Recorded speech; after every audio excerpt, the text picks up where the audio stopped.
In 2021, millions of James Bond fans from all over the world became very sad after 25 movies about their favorite British secret agent, covering a time span of almost 60 years. Their hero died in the final moments of the 2021 Bond movie No Time to Die. Yes, indeed, James Bond dies. By finishing off James Bond, yet at the same time promising the audience that James Bond will be back, which was displayed in the end credits, EON Productions has created a rather serious challenge for itself. The challenge is that this is the kind of situation that cannot be unanswered. It really requires a solution, and about every solution I can think of is problematic. Therefore, I created 7 scenarios for what could happen to the James Bond movies from here on.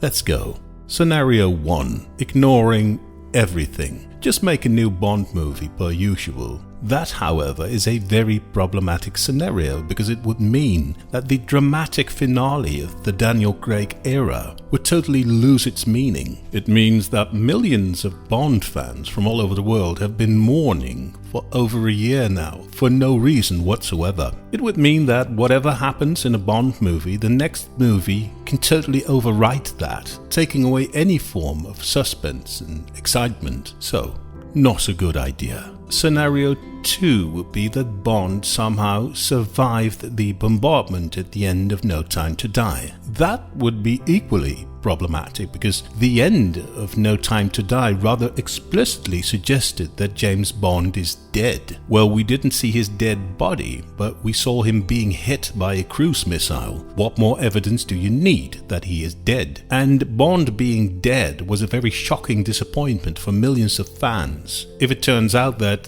hey, we fooled you, Bond is still alive, then those millions of fans will feel cheated upon. They would feel scammed, and that is a very bad starting point for a new Bond movie. So, not a good idea, unless it's packaged very cleverly and very credible. Maybe Bond is now bound to a wheelchair, and perhaps he uses his knowledge and experience to support 008 from a safe distance. Something like that, maybe. I'm not sure if that can lead to something interesting. Or perhaps Bond is still alive, but he is still contaminated, so he has to stay on the island for the rest of his life, making him useless as a field agent, but perhaps valuable in other ways, because he's untouchable for his enemies. Scenario 3 would be Bond is dead, but he will return in a new Bond movie by means of flashbacks or something. Don't know, doesn't sound too well, but that could be the kind of mess you end up with if you show the public that Bond dies and at the same time you promise that he will come back. Scenario 4 would be that Bond is dead, but the next Bond movies will take place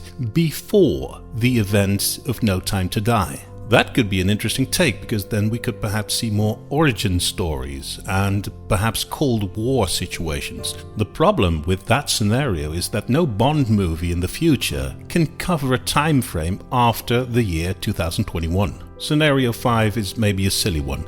Imagine Bond is dead, but the service keeps it a secret, and they ask another agent to take on the name of Bond, so that the opponents of the service think he's still alive. At first glance, it sounds like a ridiculous idea, but it would open up new story elements, like the new Bond living with the secret that in reality he isn't James Bond. Scenario 6 is putting the whole franchise upside down. Perhaps Bond wasn't a British secret agent. Perhaps in reality he was a Russian spy. The next Bond movie could start with such a reveal that would change everything, but at the same time creating opportunities for new stories. But this scenario is very risky as well. For example, just have a look at the Timeless Children episode of Doctor Who. It totally erased most of the fundamentals of what happened in the Doctor Who series during the past 60 years. And it led to many fans sadly saying goodbye to the Doctor. I surely hope this kind of mistake will not be made by the producers of the James Bond movies. Scenario 7 would be the 00CU, which is the 00 Cinematic Universe. Don't. Please, don't do it. Don't give me a rom-com series in which we see Moneypenny arrange the dating life for Q. Don't give me a drama series in which we see the unfolding of the political career of M. And don't give me a crime series built around the younger years of Felix Leiter, although that would be interesting. But in general, just don't do it. Don't start an equivalent of the Marvel Cinematic Universe. Stick to what you're good at, and that is making a good Bond movie once in a while. So these were 7 scenarios I could come up with at this point in time. What do you think?